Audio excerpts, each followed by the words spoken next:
Assalamualaikum warahmatullahi wabarakatuh. Perkenalkan, nama saya Yosir Buku, NRP 22232911, kelas C.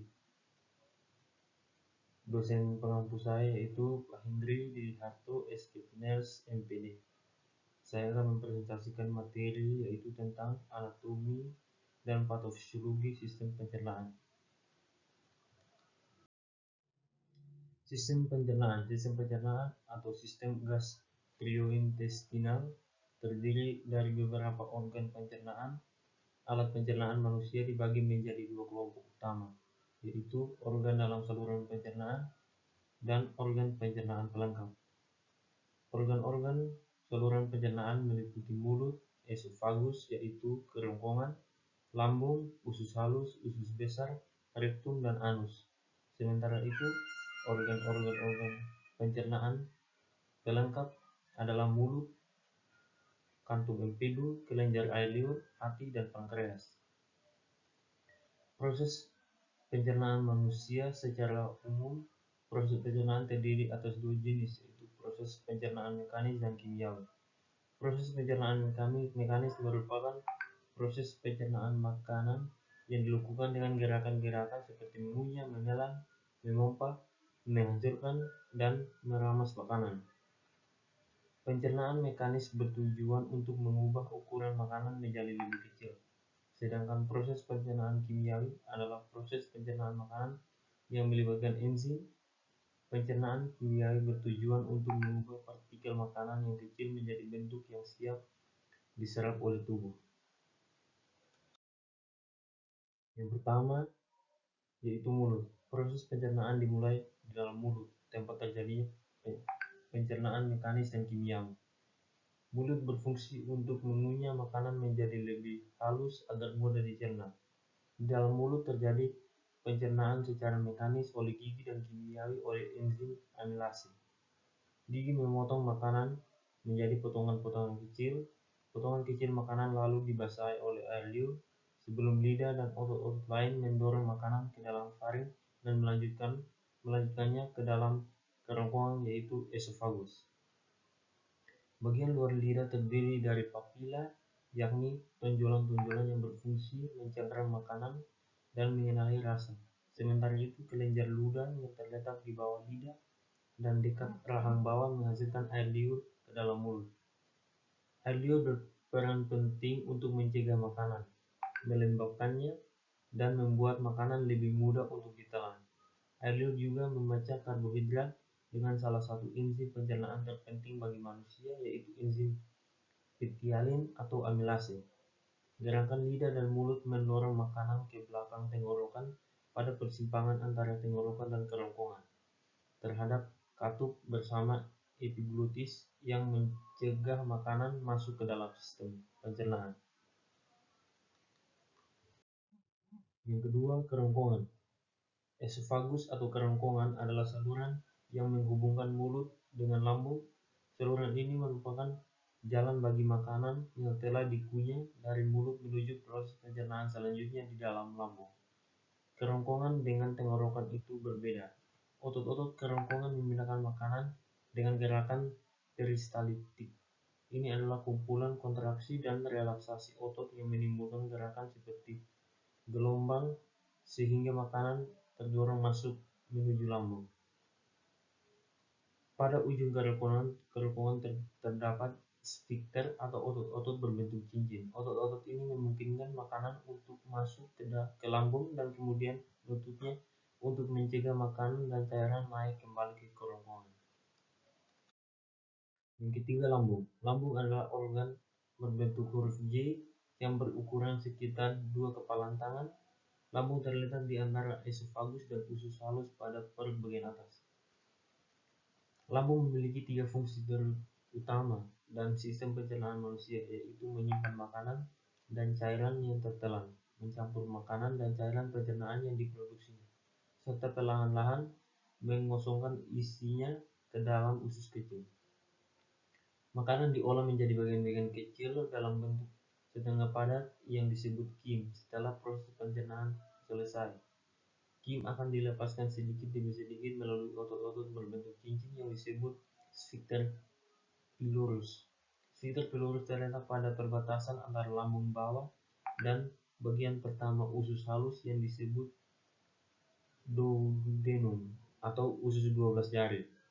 Sebagai besar makanan baru meninggalkan perut hingga 4 jam setelah makan. Yang keempat, hati, pankreas, dan empedu. Hati adalah organ pelengkap dalam sistem pencernaan karena akan membentuk cairan empedu yang diperlukan dalam proses pencernaan lemak. Empedu tersebut lalu akan ditampung di katup empedu sebelum digunakan di usus halus. Kantung empedu berfungsi untuk menyalurkan empedu ke usus halus. Hati merupakan organ yang akan menghasilkan empedu. Pankreas berfungsi untuk memproduksi enzim pencernaan guna mencerna karbohidrat, protein, dan lemak di usus halus. Selain itu, pankreas juga menghasilkan senyawa biokarbonat yang akan menetralkan makanan dari lambung yang sifatnya asam sehingga tidak melukai dinding usus halus.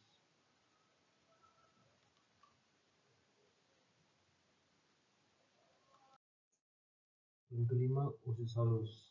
Usus halus adalah saluran kecil selebar 2,5 cm dengan panjang sekitar 10 meter.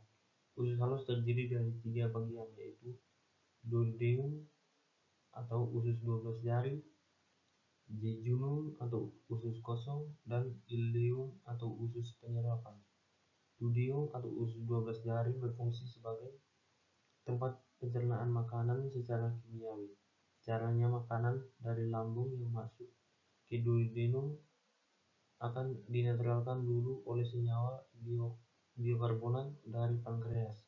Lalu makanan tersebut dicerna dengan bantuan enzim amilase, lipase, dan tripsin dari pankreas serta enzim maltase yang dihasilkan usus halus sendiri. Berikut proses yang terjadi pada usus dalam sistem pencernaan manusia. Proses penguraian makanan menjadi bentuk yang lebih kecil telah selesai di sini. Kelenjar pada dinding usus mengeluarkan enzim yang mencegah pati dan gula. Pankreas mengeluarkan enzim ke dalam usus kecil yang membantu mencegah karbohidrat, lemak, dan protein. Hati menghasilkan empedu yang disimpan di kantung empedu. Empedu membantu melarutkan lemak sehingga dapat diserap oleh tubuh. Usus halus menyerap nutrisi dari proses pencernaan dinding bagian dalam dari usus oleh tonjolan yang disebut villi. Tonjolan-tonjolan ini meningkatkan luas permukaan usus halus secara besar-besaran sehingga menyerap zat gizi lebih maksimal. Yang keenam, usus besar. Usus besar membentuk huruf U terbalik di sekitar usus halus yang berlipat-lipat. Saluran ini dimulai dari sisi kanan bawah tubuh dan berakhir di sisi kiri bawah. Panjang usus besar sekitar 5-6 meter dan terdiri dari 3 bagian, yaitu sikum, kolon, dan rektum. Sikum adalah kantong pada bagian awal usus besar. Area ini menyalurkan hasil pencernaan makanan yang telah diserap dari usus halus menuju usus besar. Kolon adalah tempat cairan dan garam diserap dan memanjang dari sikum ke rektum. Fungsi utama usus besar yaitu membuang air dan mineral elektrolit dari ampas makanan yang tidak tercerna, lalu membentuk limbah padat yang dapat dikeluarkan. Bakteri dalam usus besar membantu memecah yang tidak tercerna tersebut. Yang ketujuh, anus. Sisa isi usus besar yang telah menjadi fases kemudian disalurkan ke arah rektum. Rektum adalah bagian akhir dari usus besar yang berfungsi sebagai tempat penampungan fases sementara sebelum dikeluarkan dari tubuh. Saat rektum sudah mulai penuh, otot-otot di sekelilingnya akan terangsang untuk mengeluarkan fases. Inilah yang membuat sobat merasa mulas dan ingin buang air besar. Fases nantinya akan dikeluarkan melalui anus. Anus merupakan bagian paling akhir dari saluran pencernaan manusia yang berbatasan langsung dengan lingkungan luar. Fungsi anus tidak lain adalah sebagai tempat keluarnya fases. Otot-ototnya bisa berkontraksi di bawah kendali untuk mengatur pengeluaran fases. Enzim-enzim dalam pencernaan. Pada sistem pencernaan terdapat beberapa enzim yang sangat berperan sehingga zat gizi dalam makanan dapat tercerna dengan baik. Enzim-enzim tersebut terdapat pada tabel berikut.